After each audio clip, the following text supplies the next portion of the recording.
Okay, so for the top equation there, we notice the variable appears several times. When we have this, we work on each side of the equal sign separately, combining as much as we can first. So let's just look at the left side over here. We have 8x and a negative 5x, or 8x minus 5x is 3x. And we have plus 7. Nothing more we can combine there. So we go to the other side. 3x and 4x make 7x, and then we have negative 9.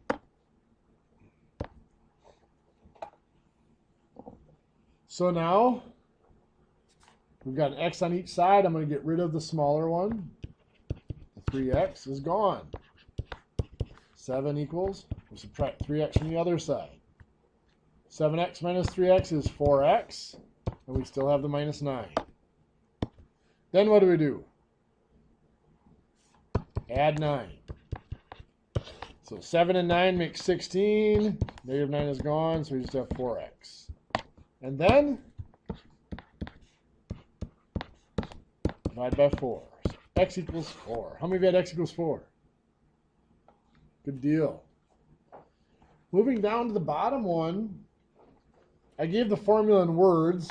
Your gallons of gas is equal to miles over your miles per gallon. So here we want to know if Pat gets 28 miles per gallon, how many miles can Pat travel on 16 gallons? Do we know the number of gallons used, the gas used? Yeah, 16 gallons. Do we know the miles? No. Now I could actually just write the word miles in there if I wanted to. I mean, a variable doesn't have to be a single letter. It can be a word. I'm just going to put in an x because that's what we're used to. If that's already our variable, then we have to know miles per gallon, which is 28. Now here, what's been done to our variable? It's been divided by 28. So to solve it, we have to multiply by 28. So what is 16 times 28?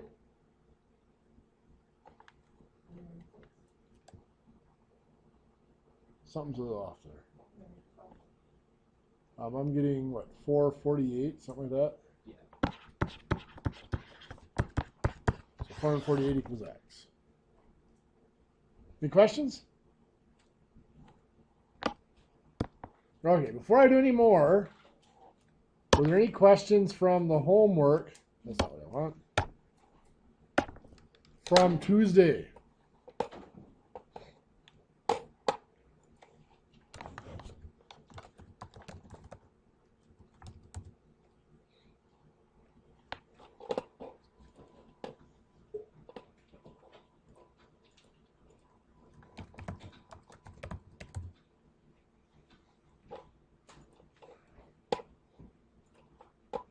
Nobody had any issues with the homework? Did anybody have any problems getting the quiz done before it shut it off? You did? Okay, if you did, send me an email and I'll make sure I open that back up for you. Yeah, go ahead. Okay. Okay, I'll make sure I get that quiz reopened then so you guys can take it.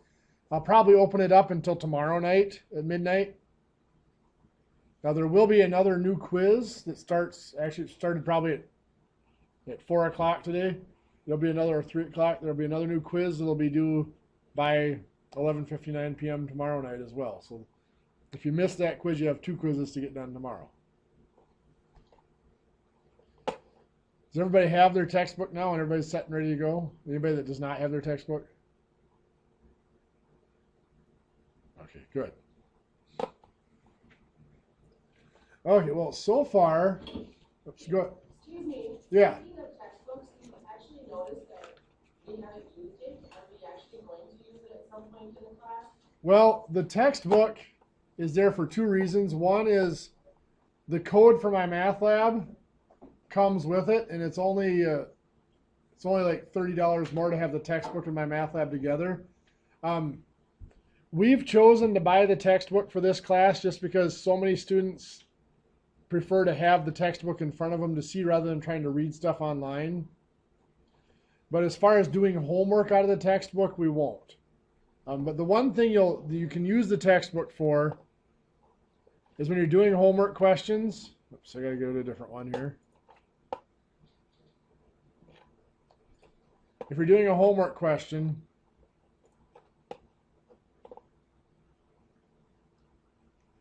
comes up here. You'll see up here in the corner, if this is one you're struggling with and you want to go read more or see more examples about how to do that, you see up here in the corner it says 6.2.53. That is saying I can go to chapter 6, section 2, and that's the section that describes this concept. The 53, if I go to the homework at the end of section 6.2, the question number 53 will be very similar to this one. So that's what that's telling us. So the textbook is there, so if you have a problem with the homework, that tells you where to go to the textbook to refer that to that topic. But as far as like assigning reading out of the textbook or assigning homework out of the textbook, no, we won't.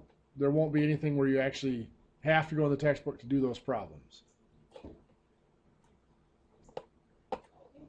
You bet. Any other questions on the quiz or homework that was assigned from Tuesday? Or any of the things with my math lab or textbook? Okay. Well, so far I've been kind of careful on these equations to avoid dealing with negative numbers just because it's simpler that way. We did go over negatives back in last week. I do want to review those quick just to see how much we remember. So I'm just going to put some problems out here and have you try them. Let's do something like a negative 42 plus 28.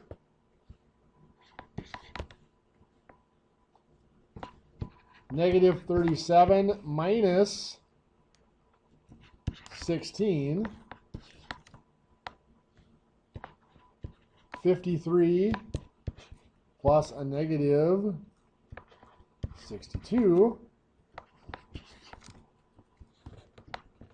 Negative 38 minus a negative 49. 17 minus a negative 34. Negative 18 divided by 6. And a negative 4 times negative 11.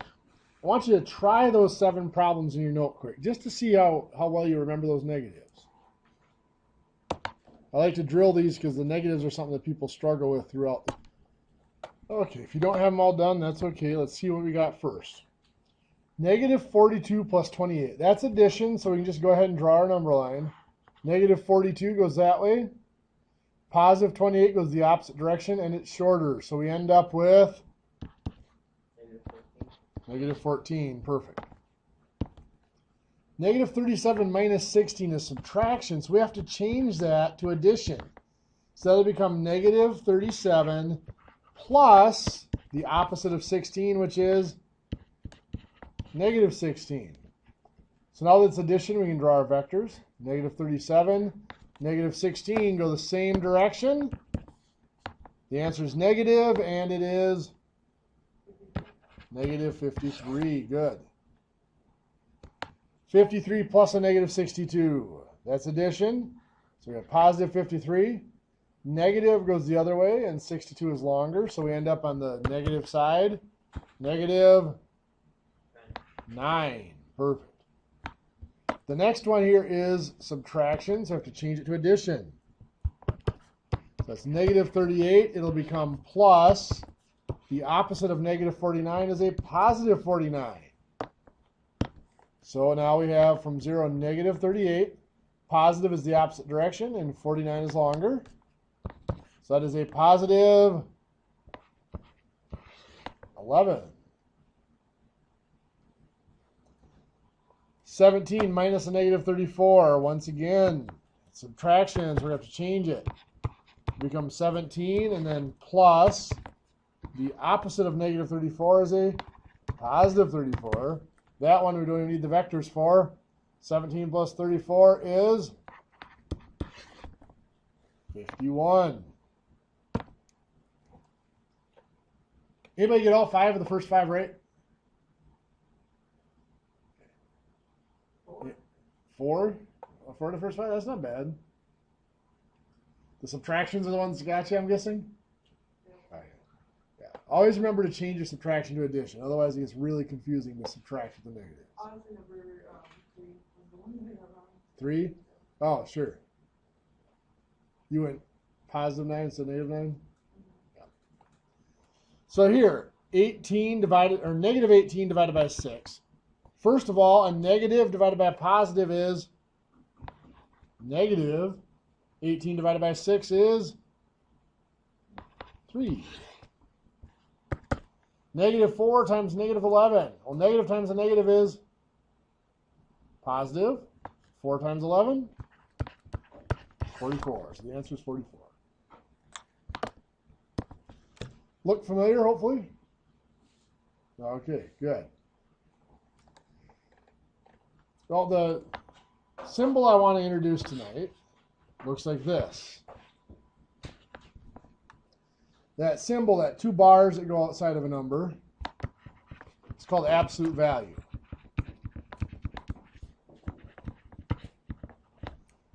And it technically is referring to the number line. And on the number line, what's asking is distance from 0. How far is this number from 0?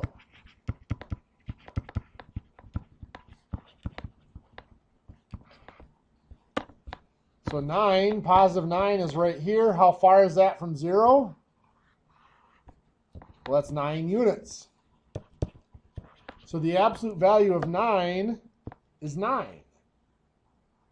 Well, that seems kind of boring. What would the absolute value of a negative 14 be? Well, negative 14 somewhere here. Its distance from 0 is how many units? 14. So the absolute value of negative 14 is just 14, or positive 14. A distance can never be negative. It has to be positive. Be careful, though, some people say absolute value makes everything positive. That's not necessarily true. It's asking for a distance, so it is looking for another alternative definition of absolute value is the length of the vector. You know, the negative 14, its vector is 14 units long. It points in the negative direction, but we don't care about its direction. But sometimes we can combine absolute values in such a way we can still get a negative answer. We'll get to that in a little bit. Let's look at some other things here. Let's say we have the absolute value of 7 minus 23. Now here we still have to do what's inside the symbol. The absolute value is similar to a parentheses. It's an enclosing symbol. So we have to do what's inside of it first. 7 minus 23 is what? Negative 16. Now we still have the absolute value. What is the absolute value of negative 16? Positive 16. We can have things that happen outside of our absolute values.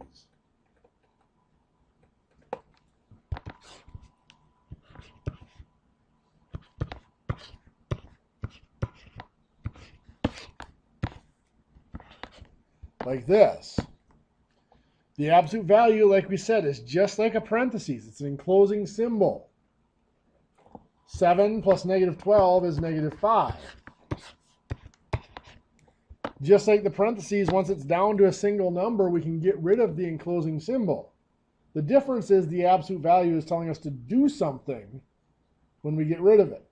So when we get rid of that symbol, we have to find the absolute value of negative 5, which is positive 5, or just 5.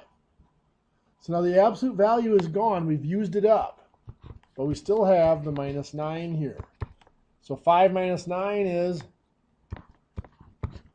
negative 4. So even though there are absolute values in the problem, we can still end up with a negative answer.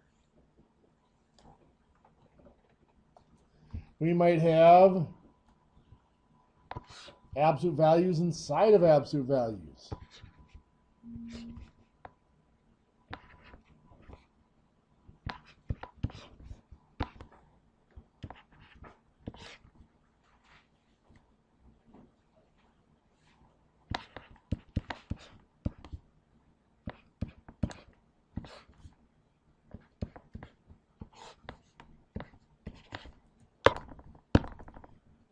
This here, again, just an order of operation problem. Looks nasty, but it's not.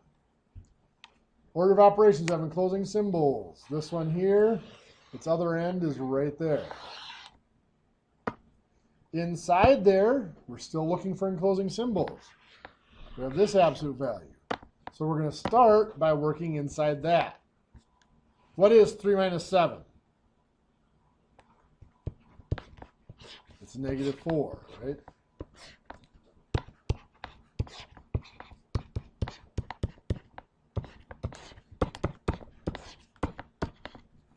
So I combine that, 3 minus 7, to make a negative 4. Now I'm down to just a single value in that absolute value. So what can I do? I can do the absolute value, get rid of the enclosing symbol. What is the absolute value of negative 4? 4. So that's a 4, and I can get rid of the absolute value. Just like with my parentheses, however, I had this 2 in front with no operation. I have to put in multiplication there. I move on to the next absolute value symbol, next enclosing symbol, which is that one. What needs to be done first there? Well, 6 plus negative 11 is negative 5. Now I'm down to a single value inside that absolute value. I can get rid of the symbol. What is the absolute, but I have to take the absolute value of what's inside. What's the absolute value of negative 5? Positive 5. Again, that 5 was in front with no operation, so it is times. Now I'm going to go ahead and do no more enclosing symbols inside the bigger absolute value. No exponents. So I'm going to do 2 times 4, which is 8. Then I have the 5 times 5, which is